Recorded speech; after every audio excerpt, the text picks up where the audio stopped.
আসসালামু আলাইকুম রহমতুল্লাহ। আপনারা দেখতেছেন পিওর হোমিও। আজকে আমরা পিওর হোমিওতে আলোচনা করব হোমিওপ্যাথিক খুবই গুরুত্বপূর্ণ একটি মেডিসিন ইপিকাকুয়ানহা। তো ইপিকাকুয়ানহা সম্পর্কে আমরা যদি সংক্ষেপে একটু বলতে চাই, সেটি হচ্ছে এটি অত্যন্ত গুরুত্বপূর্ণ এবং বহুল ব্যবহৃত একটি হোমিওপ্যাথিক মেডিসিন, যা দক্ষিণ আমেরিকার একটি গাছের মূল থেকে তৈরি করা হয়। এই ঔষধটির সবচেয়ে বড় বৈশিষ্ট্য হলো এটি পাকস্থলী এবং শ্বাসনালীর ওপর দারুণ কাজ করে থাকে। ঠিক আছে। তো বমি ভাব বা বমিতে আমরা কখন ইপিকাকুয়ানহা ব্যবহার করব? ইপিকাকের সবচেয়ে প্রধান লক্ষণ হলো অবিরাম বমি ভাব। অবিরাম বমি ভাব দেখা যায় যে বমি করার পরেও শান্তি নেই। সাধারণত বমি করলে মানুষের অস্বস্তি কমে, কিন্তু ইপিকাকের রোগীর বমি করার পরেও বমি বমি ভাব মোটেও কমে না। এরকম অবস্থায় আমরা ইপিকাকুয়ানহা ব্যবহার করতে পারি। এরপর হচ্ছে জিহ্বা পরিষ্কার থাকে। বমি ভাব বা পেটের গোলমাল থাকলেও রোগীর জিহ্বা সাধারণত একদম পরিষ্কার থাকে, কোনো সাদা স্তর থাকে না।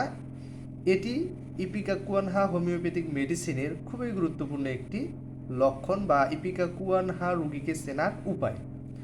এরপরে হচ্ছে সেই সাথে দেখা যায় অতিরিক্ত লালা, বমি ভাবের সাথে মুখ দিয়ে প্রচুর যদি লালা ঝরে, সেক্ষেত্রেও আমরা ইপিকাকুয়ানহা দিতে পারি। এরপর হচ্ছে শ্বাসযন্ত্রের বিভিন্ন ধরনের পীড়া, কাশি এবং শ্বাসকষ্টের চিকিৎসায় ইপিকাকুয়ানহা খুবই কার্যকর একটি মেডিসিন। দম বন্ধ করা কাশি, এমন কাশি যা শুরু হলে থামতে চায় না এবং কাশির চোটে রোগীর মুখ নীল হয়ে যায় বা শরীর শক্ত হয়ে যায়। কাশির সাথে যদি বমি থাকে, অনেক সময় দেখা যায় যে কাশির তীব্রতায় রোগী বমি করে ফেলে, এমন অবস্থায় আমরা ইপিকাকুয়ানহা ব্যবহার করতে পারি।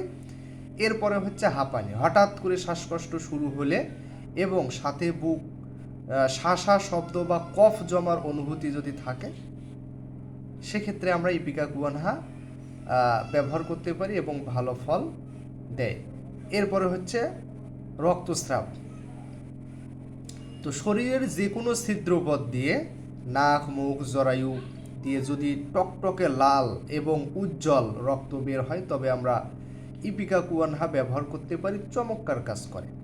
নাক দিয়ে রক্ত পড়া, নাক দিয়ে যদি রক্ত পড়ে, কাশির সাথে যদি রক্ত ওঠে, প্রচুর পরিমাণে ঋতুস্রাব বা জরায়ু থেকে যদি রক্তপাত হয়, সেক্ষেত্রে আমরা ইপিকাকুয়ানহা অবশ্যই ব্যবহার করতে পারি। পেটের সমস্যা ও আমাশয়, সবুজ মল যদি আমরা দেখতে পাই, শিশুদের ক্ষেত্রে ঘাসের মতো সবুজ বা ফেনার মতো মল হলে ইপিকাক ব্যবহৃত হয়। পেট কামড়ানো, দেখা যাচ্ছে যে নাভির চারিদিক দিয়ে তীব্র মোচড়ানি বা কামড়ানো ব্যথার সাথে যদি বমি ভাব থাকে, সেক্ষেত্রে ইপিকাকুয়ানহা ব্যবহার করতে পারি। এছাড়াও দেখা যায় যে খাবার হজম হয় না, পেটে ভার হয়ে থাকে বা অতিরিক্ত মিষ্টি জাতীয় খাবার খাওয়ার পর অসুস্থতা যদি দেখা যায়, সেক্ষেত্রে আমরা ব্যবহার করতে পারি। এরপরে হচ্ছে গর্ভাবস্থায় আমরা কখন ইপিকাকুয়ানহা ব্যবহার করতে পারি? গর্ভাবস্থায় দেখা যায় শুরুর দিকে অনেক মহিলার অবিরাম বমিভাব থাকে, সব সময় বমিভাব থাকে। যদি বমি করার পরেও সেই অস্বস্তি না যায়, তবে চিকিৎসকের পরামর্শে আমরা অবশ্যই ইপিকাকুয়ানহা ব্যবহার করতে পারি। ইপিকাক চেনার প্রধান কয়েকটি লক্ষণ আমরা এতক্ষণ যা বললাম, তার উপরে আমরা যে লক্ষণগুলোর প্রতি খুবই গুরুত্ব দেব, সেটা হচ্ছে জিহ্বা পরিষ্কার থাকবে। ইপিকাকুয়ানহা রোগীদের দেখা যাবে যে জিহ্বা পরিষ্কার থাকবে। ঠিক আছে। এরপরে হচ্ছে অতিরিক্ত অর্থাৎ অবিরাম বমিভাব বা অতিরিক্ত বমিভাব থাকবে। এরপরে দেখা যাবে যে পিপাসা একদম থাকবে না, পিপাসা নাই বললেই চলে ইপিকাকুয়ানহা রোগীদের ক্ষেত্রে। এরপরে হচ্ছে টকটকে লাল রক্তস্রাব। এই যে চারটা বিষয় আমরা বললাম, এই চারটা বিষয় যদি কোনো রোগীর ভিতরে পাওয়া যায়, তাহলে আপনারা নিঃসন্দেহে ইপিকাকুয়ানহা ব্যবহার করতে পারেন। তো ইপিকাকুয়ানহা মেডিসিনটি সাধারণত 30 বা 200 শক্তি পটেন্সি, এই পটেন্সিগুলো বেশি ব্যবহৃত হয়ে থাকে। এছাড়াও পুরাতন রোগের ক্ষেত্রে আমরা হচ্ছে উচ্চ শক্তি ব্যবহার করতে পারি।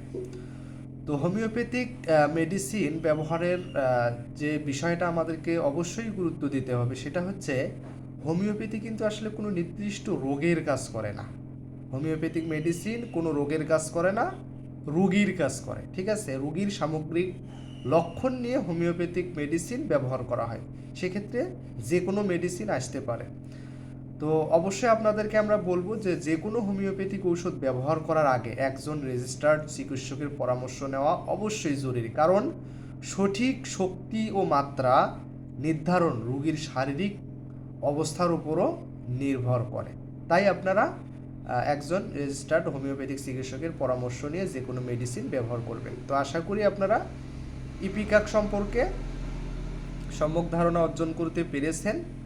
তো পরবর্তীতে আমরা অন্য কোনো একটি হোমিওপ্যাথিক মেডিসিন নিয়ে আলোচনা করব। এতক্ষণ সবাই ভালো থাকেন, সুস্থ থাকেন, পিওর হোমিও সঙ্গেই থাকেন। সবাইকে ধন্যবাদ।